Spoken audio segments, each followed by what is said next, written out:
అవును నాన్నగారు, నాకు నిద్ర పట్టట్లేదు. ఒక మంచి కథ చెప్పండి.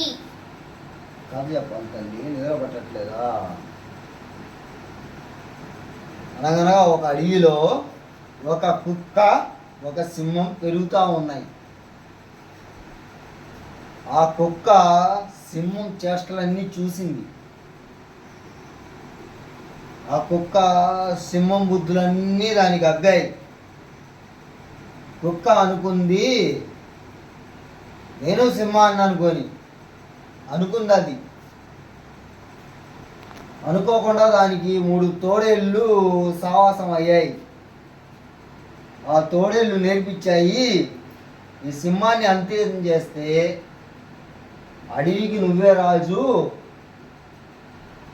సింహాన్ని అంతం చేసేద్దామని ఈ కుక్కకి 3 తోడేళ్ళు నేర్పించాయి.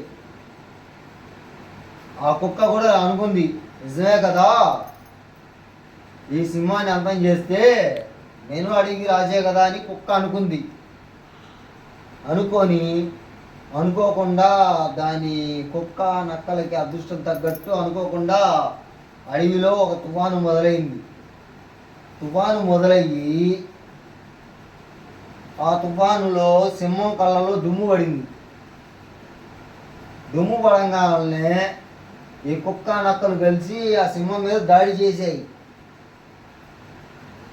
దాడి చేస్తే ఆ దాడిలో సింహానికి బొచ్చు ఊడింది. సారీ, ఆన్లైన్ కదా, జూలు ఊడింది. సింహానికి జూలు ఊడిపోగానే అడవికి భయపడదు, అడవి మృగాలకు భయపడదు.